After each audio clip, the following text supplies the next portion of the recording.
स्वागत है। कैग के पूर्व डीजी आरपी सिंह के बयान ने एक नए विवाद को जन्म दे दिया है। आरपी सिंह ने 2G स्पेक्ट्रम मामले में हुए 1,76,000 करोड़ के नुकसान के सीएजी की रिपोर्ट को खारिज कर दिया है।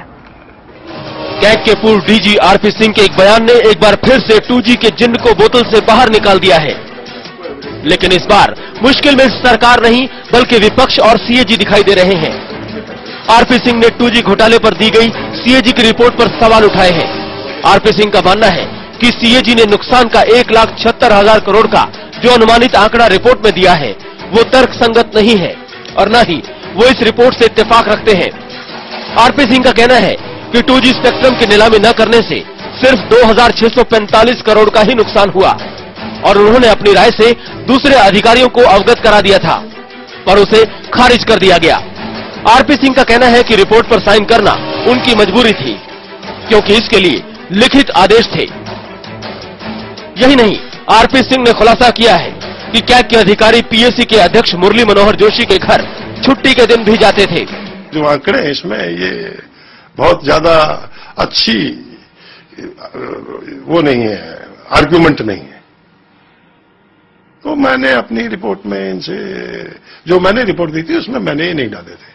सीजी साहब को लगा because he is like a queen be in A beehive, it is his report, he decide what ever he asked me, I am his junior officer.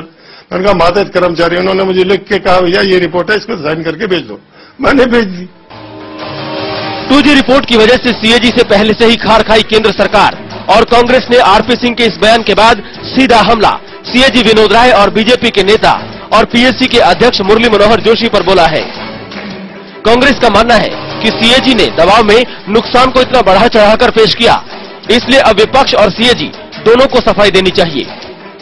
Congress अध्यक्ष सोनिया गांधी ने भी पहली बार इस मुद्दे पर चुप्पी तोड़ते हुए कहा है कि इस खुलासे से बीजेपी का चेहरा बेनकाब हुआ है।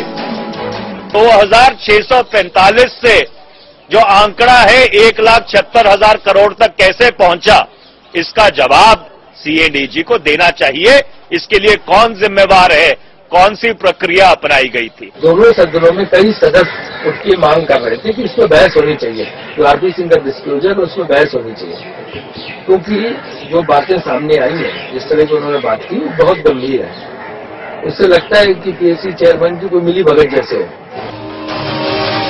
एक साल पहले भी आरपी सिंह ने इस रिपोर्ट पर सवाल उठाए थे, तब सीएजी विनोद राय ने उसे खारिज कर दिया था। विनोद राय का कहना था कि आरपी सिंह ने नुकसान के 4 आंकड़े दिए थे। पहला आंकड़ा 2,645 करोड़, दूसरा 1,02,400 करोड़, तीसरा 65,000 करोड़ और चौथा 4,19,000 करोड़ था। यहाँ अलावा सवाल ये है कि आरपी सिंह ने सत्र चलने के दौरान ही ये मुद्दा क्यों उठाया, पीएससी के सामने खुलासा क्यों नहीं किया। बीजेपी के साथ खुद मुरली मनोहर जोशी भी इसे सीएजी को बदनाम करने की साजिश बता रहे हैं। एक साजिश चल रही है सीएजी पीएससी वगैरह को बदनाम करने की और ये दिखाने की कि इसमें जो कुछ जांच की जा रही है वो पूर्वाग्रह की है और वो उचित नहीं है, और सरकार अपने भ्रष्टाचार को छिपाने के लिए इन संस्थाओं के ऊपर छींटाकशी करना चाहती है। स्पष्ट करना चाहते हैं कि एक दबाव है जिसका हम विरोध करते हैं और एक रिटायर्ड ऑफिसर सरकार और कांग्रेस के हाथों में खेल रहे हैं सीएजी को बदनाम करने के लिए।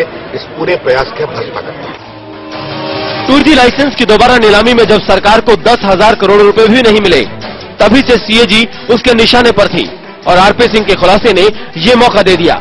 लेकिन सवाल ये है कि अगर 2G लाइसेंस का आवंटन पाक साफ था, तो आखिर सुप्रीम कोर्ट ने आखिर किस आधार पर मामले में हस्तक्षेप किया और किस आधार पर इराजा, कनिमोझी और दूसरे लोगों की गिरफ्तारी हुई।